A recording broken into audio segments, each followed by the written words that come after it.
এই যে ছেলেটা দেখতে পাচ্ছেন মার বাড়িতে এসছে এখন জামাই ষষ্ঠীতে। এখন এসে এখন পুকুরে ঢিল ছুঁড়তে চালু করে দিয়েছে। সেই ছোটোবেলাকার ভিডিও আছে দেখবেন ঢিল ছোঁড়া, সেই স্বভাব এখনও গেল না। ছোটোবেলার মতো এখনও সেই ঢিল ছোঁড়ার অভ্যাস।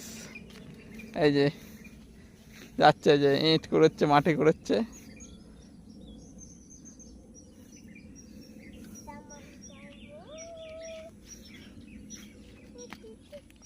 আমাদের কুচকুকে কেমন লাগছে আপনাদের অবশ্যই বলবেন।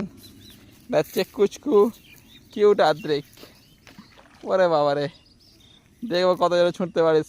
ওরে দেখবো কত জোরে ছুটতে পারিস। ওই দেখ, উঁচু করে ছোড়ো, একটা উঁচু করে, লাস্ট একটা উঁচু করে ছোড়ো। এদা এদা এটা বাবা, এইটা এই ঢিলটা, এই ঢিলটা, হ্যাঁ উঁচু করে, বল ছোঁড়ার মতো উঁচু করে, যে গান শক্তি হয়েছে। ওয়াও, ঠিক আছে, খুব সুন্দর হয়েছে। এই যে বাবু ঘুরতে এসছে এখানে এরিয়া, শুধু চারিদিকে পাট চাষ হয়েছে, বড় বড় গাছ, পাট গাছ। আমরা গাড়ি করে ঘুরতে এসছি, এখনই বাড়ি চলে যাব, তা নাহলে এখানে শিয়াল বেরিয়ে পড়বে।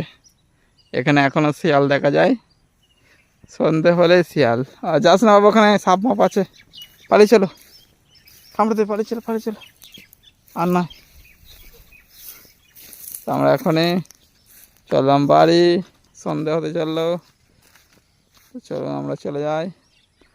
এই যে বিকেলবেলা ফটোশ্যুট করতে এসেছিলাম, তো বাবুর ফটোশ্যুট ভিডিও কেমন লাগছে বলবেন অবশ্যই। ঠিক আছে বাবু, কাই রে? তো বাবার ভিডিও ভালো লাগলে অবশ্যই লাইক অ্যান্ড সাবস্ক্রাইব। দেখেছেন ফটোশ্যুট করতে তো ঘেমে গেল ছেলেটা, পুরো ঘেমে যাচ্ছে, অনেক পরিশ্রম করছে। ওকে চলো, ওকে বা। আজকে সুন্দর পরিবেশ দেখানোর পরে ওই যে সূর্য অস্ত যাচ্ছে। Okay bye.